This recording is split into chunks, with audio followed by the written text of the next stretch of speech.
Well, so I've been driving around the Ford Aspire and it's been my long-term car for the last 2 months, and this is the petrol version of the car.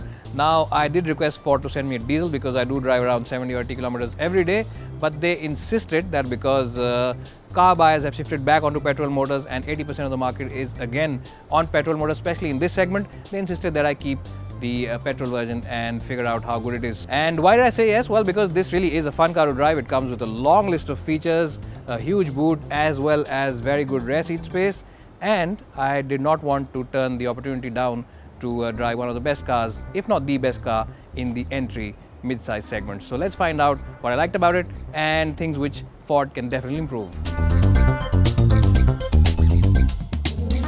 Well, I think everyone will agree that the Aspire is the best looking car in its segment, but some people do say that they think that two different set of engineers designed this car, because everyone agrees that the front end looks really smashing with the Aston Martin like grille as well as these peeled back headlamps, but the rear end is a bit of a problem. People think that it looks a little stubby, looks a little too short and could have been better, and I think I agree with those people, because as good as the front end looks, the back, well, it's quite decent, but could have been better, especially after that smashing face. Well, but on the plus side, Ford has paid a lot of attention to detail and they've placed the boot release button right on top of the dashboard next to the driver, unlike a lot of other cars which have it on the floor and makes you struggle by removing the carpeting. So really a job well done by Ford in terms of attention to detail. Well, in terms of boot capacity, the Aspire has a 359-litre boot space, which is not bad, but when you see it, you'll realize that there's a huge sill over here, and that can be a little annoying when you have to load in heavy equipment or heavy luggage like a 20-litre bottle. It can get in the way and you have to put your back into it. So otherwise, it's decent, but maybe this could have been avoided.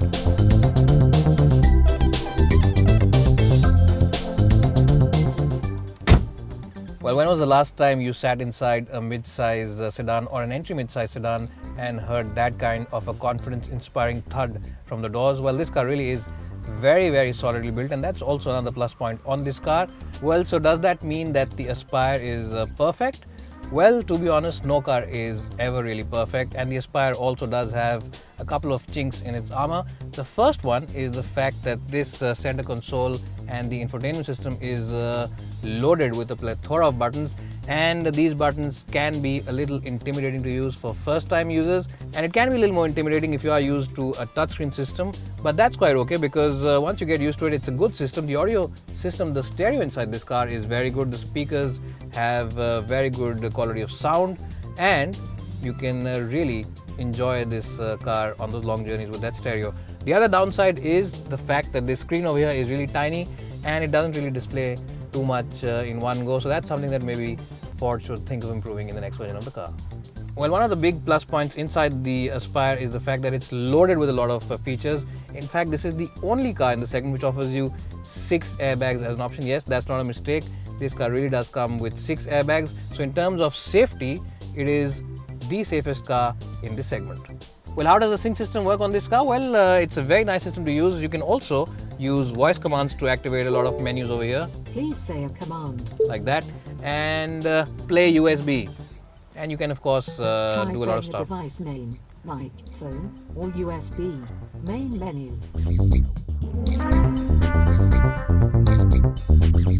Well, another very good point about the Aspire Petrol is the fact that the exhaust throws out a really sporty note.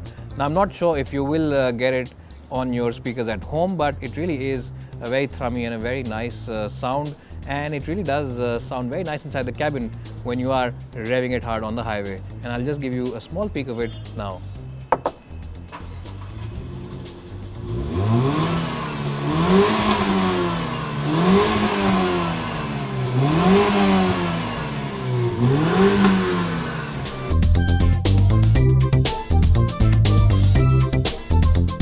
Well, now if I had to describe the driving dynamics of this car in one word, then that one word would be delightful. It really is a car which will put a smile on your face every time you take it out for a drive.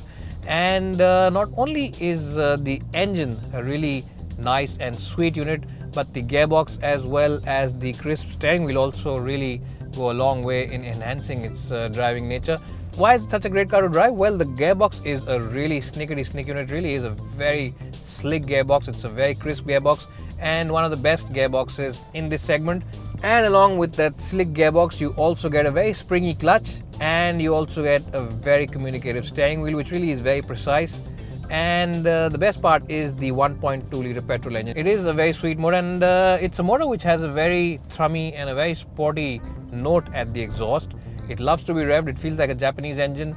It's very lean in its power delivery and it responds really well to throttle inputs as well, which means that this is a really fun car to drive.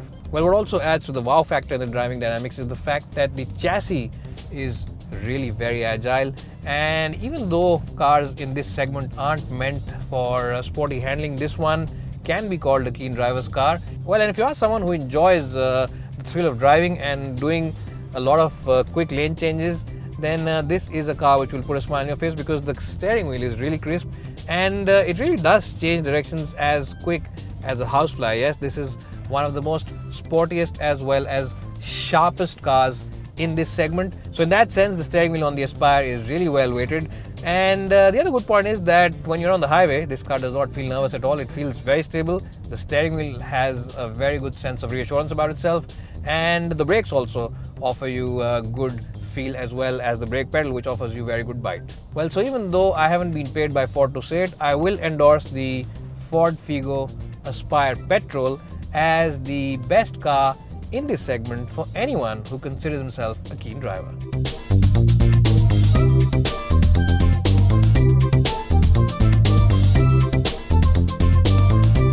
Well, so I really have enjoyed driving the Aspire so far, and it really is one of the more rounded cars in the mid-size space when it comes to petrol engines.